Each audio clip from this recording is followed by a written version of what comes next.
Hello, welcome once again to Lehto's Law. I'm Steve Lehto. Today we're going to talk about civil asset forfeiture and the laws they are a-changing. And here's what's going on. I've talked before about civil asset forfeiture, and that's where you're driving down the street, cop pulls you over for some reason, notices you've got cash on you, and just says, oh, give that to me. Takes your cash from you, decides not to charge you with anything, but walks off with your cash. And you go, wait, where's my cash going? And the police go, oh, we get to keep it because it's been forfeited because it's the profits of some kind of unlawful activity you've been involved in. And they can do that in many states without charging you the crime, without arresting you, without notifying you of anything, simply taking your money. And if you want your money back, you have to sue them to get it back, but you have to prove that the money is innocent. It's the weirdest, like medieval thing that we do in America, but it's actually legal. Now, many people know, and there's a case from the Supreme Court recently called Timms versus Indiana, where a guy who had his Land Rover taken because he was alleged to have been involved in a drug deal, they said, well, as a fine, we're going to take your Land Rover from you. And the Supreme Court said, well, a fine cannot be that disproportionate to the alleged crime. Therefore, that was unlawful. And so many people mistakenly thought, oh, Timms versus Indiana did away with all civil asset forfeiture. No, it didn't. It only did away with the rare cases where a state actually foolishly said, oh, this is a fine for what you did. There's an argument to be made that if Timms had simply been charged with a crime of some kind of drug offense, they could have just said, yeah, your vehicle was involved in the crime somehow, and therefore it's being forfeited. And if they had made that argument, they'd probably still have his vehicle, or they would have sold it and kept the money. But the problem, of course, as many people pointed out, is that where police departments do this, they let them keep the money. So they're policing for profit. They literally are incentivized to steal your money. And I'd argue and say I know there's many bad things in the world today, but this is one of the bad things that could be fixed easily, and yet the people in power won't fix it because they're profiting from it. And until it happens to you, most people go, I've never even heard of it. Does it really even happen? And I had people accusing me of making this up, saying, I've never even heard of this before. And it's something that has only recently been in the news very much. But the good news is that some states are now passing laws to outlaw the idea of civil asset forfeiture. In other words, to make it where they can't just steal your stuff at the roadside. So the good news is, and I'm in Michigan, a new law in Michigan is attempting to address this. And I say attempting to address this because it appears it has some loopholes, like all laws seem to do these days. Detroit News. New Michigan law stops cop confiscations without conviction. Alliteration. Cop confiscations conviction. Michigan Governor Gretchen Whitmer on Thursday signed into law bipartisan legislation to reform state civil asset forfeiture rules by requiring a conviction before police can permanently confiscate property in most cases. And yes, you just heard the word most. So this doesn't cover everything. The criminal justice reform was launched by Republican Senator Pete Lehto of Shelby Township, and it will take effect in 2020. So cops, quick, you got one last summer and fall to start robbing people at the roadside.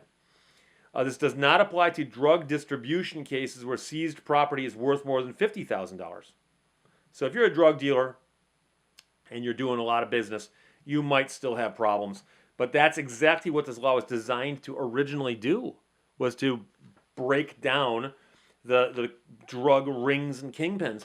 You know, the cops get a battering ram and a search warrant, and they bust down the door to a house, and they come inside, and there's nobody there, but there's a mountain of cocaine and a mountain of heroin and a mountain of cash. Okay? We know where the cash came from. Okay? And we know why the people split out the back door and ran away from it. Okay? And so there's no question if that's the proceeds of drug deals and the drugs are illegal. Yeah, forfeit that. Absolutely. Okay? But taking money from a guy at the side of the road who's going to buy a car and he brought cash with him, it shouldn't be illegal to carry cash in America. And, you know, I did a video on this. It's one of my more popular videos. And like I said, it's an outrage, and most people have a hard time wrapping their head around it. They go, wait a second. They can take money from somebody who's innocent, never charged with a crime, and just keep it? Yeah, that's the way the law is up until laws like this get written. So Lehto said, no one should profit from criminal activity, but to take somebody's goods and deprive them before there's been due process is an injustice. Now, here's the problem. I don't even care about the due process. People were having their money taken, and the due process they were afforded was, oh, you want your money back? Sue us. And by the way, you got to pay your own attorney fees. And it was not uncommon that they would take like $10,000 from somebody. And you go, okay, I want to sue them and get my money back. An attorney says, yeah, it's going to cost you 10 grand. Boom. Best case scenario, you just broke even. That is, you pay 10 grand to get your 10 grand back. And then, of course, you're out your 10 grand. So you're not really breaking even. It's a crazy world we live in. So, not uncommon that when you actually start making noise, like I'm going to hire an attorney, or my brother's an attorney, or my dad's an attorney, then they'll call you up and say, hey, how about this? We'll let you keep half of it if we get to keep half of it. And they do that a lot, by the way. They offer you these settlements. It's like, you're offering to let me keep half my money if I don't sue you to get all of it back? I personally think they should make these laws retroactive and go back, like, say, 10 years. And say anybody who had their money stolen from them by the police in the last 10 years should be able to file a claim and say if the police can't prove criminal activity, they should repay the money with a penalty. Treble damages. They stole 10 grand from you, they should pay you back 40 grand. Your original 10 plus treble. And if you have to file an attorney, file a claim with an attorney fees in court cost too. That's what they should do. They should make people whole. The fact that they're passing this law right now is evidence. It's proof that what they're doing right now is immoral. It's not illegal because the law is not on the books yet. The law becomes the law next year. So someone can have their money stolen from them on New Year's Eve this year as long as it's done before midnight. New Year's Day, 12:01 a.m., it would be against the law for them to steal your money. 11:59 p.m., December 31st, perfectly legal for them to steal your money. Think about that. Wrap your head around that if you can. Let me know how it works out for you.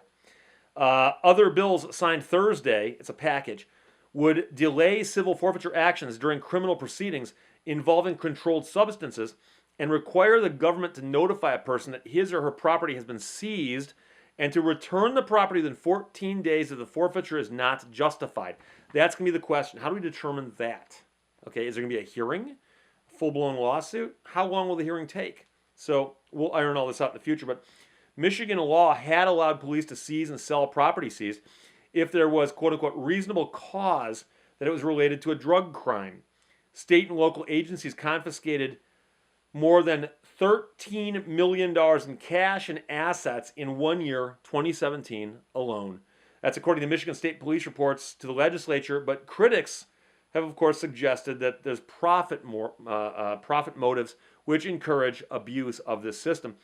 Democratic Attorney General Dana Nessel joined Whitmer, along with Lieutenant Governor Garland Gilchrist, Republican House Speaker Lee Chetfield, Democratic Minority Leader Christine Gregg, and other sponsoring lawmakers from both parties at a bill signing ceremony in the Michigan Capitol. The Attorney General praised the reform, saying the law had deprived people of due process and, quite frankly, created bad relationships between law enforcement and the communities that they served. I think those injustices will now be made right. But law enforcement officials have criticized the legislation, arguing that by requiring a conviction, the law will afford a higher level of protection for alleged drug dealers than others subject to civil proceedings or lawsuits. Imagine that. We actually have to convict them before we can steal their stuff? What's up with that? Apparently that's my police voice. The bipartisan bill signing proved a cathartic moment for Whitmer and lawmakers who are in the midst of political feuds right now over the state budget, road funding, taxes, no-fault auto insurance reforms, and pretty much everything else under the sun. So this shows you, and I agree with this, Whitmer said, this is not a Democratic or a Republican issue. It's one that impacts Michiganders, although she's wrong to say that, Michiganders across our state, and now is our time and our opportunity to do something about it. Of course, I go with Michiganian myself. Michigander is silly. But the point is that other than the cops who benefited from robbing citizens at the roadside, everyone agrees that this law had to be passed. And we're passing it now. Apparently, it can't go into effect till next year because it's going to take a while. An aircraft carrier at full speed, you can't just lock up the brakes and skid to a stop. I mean, you can if you consider skidding to a stop several miles, right? It takes a while to get an aircraft carrier to turn around or make a big turn. And so when apparently you want to stop the police departments in Michigan from robbing citizens at the roadside and stealing their money without due process, you got to give them a good heads up on that one. It's going to take a good 6-7 months. So that's why it goes into effect in 2020.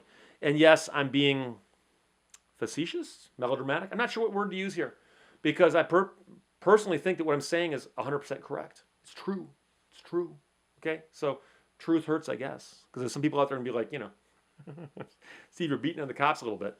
Well, once in a while it goes around. So that's the story with the new Michigan law that might do away with a lot of the civil asset forfeiture starting next year. Let's see how it goes. Otherwise, questions or comments, put them below. Talk to you later.